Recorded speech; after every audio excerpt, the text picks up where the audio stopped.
యెజెబెలు. ఇజ్రాయేలు రాజు ఆహాబు భార్యగా, సీదోనీయుల రాజకుమారిగా యెజెబెలు ఇజ్రాయేలు చరిత్రలో ఒక చీకటి అధ్యాయాన్ని సృష్టించింది.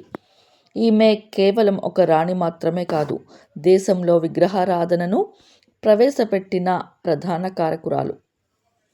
విగ్రహారాధనను ప్రోత్సహించడం. యెజెబెలు ఇజ్రాయేళ్ల దేవుడైన యెహోవాను విడిచిపెట్టి బయలుదేవతను మరియు ఆషేరాదేవిని ఆరాధించేలా ప్రజలను ప్రేరేపించింది. ఆమె సొంత ఖర్చుతో 850 మంది అబద్ధ ప్రవక్తలను పోషించేది. 1 రాజులు 18:19 ఉంది. తప్పుడు సిద్ధాంతాలు లేదా అలవాట్లు మన జీవితాల్లో ప్రవేశిస్తే అవి మనల్ని దేవునికి దూరం చేస్తాయి.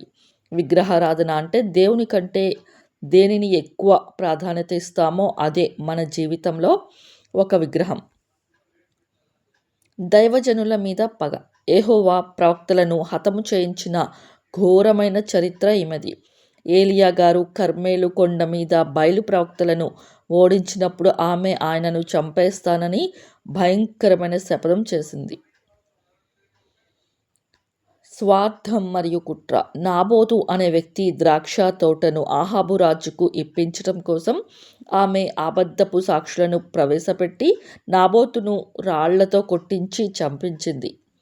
1 రాజులు 21. భయంకరమైన ముగింపు. దేవుడు ఏలియా ద్వారా పలికిన తీర్పు ప్రకారమే యెజెబెలు మరణించింది. ఆమె మేడ మీద నుంచి కిందకు తోసివేయబడింది. కుక్కలు ఆమె మాంసాన్ని తిన్నాయి. 2 రాజులు 9:30. యెజెబెలు మనకు ఒక హెచ్చరిక.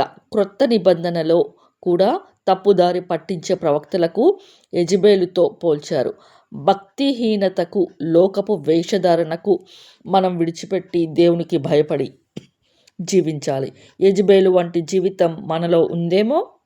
మనలోనికి మనం సరిచూసుకొని సరిచేసుకోగలిగితే మన జీవితాలు ధన్యమే.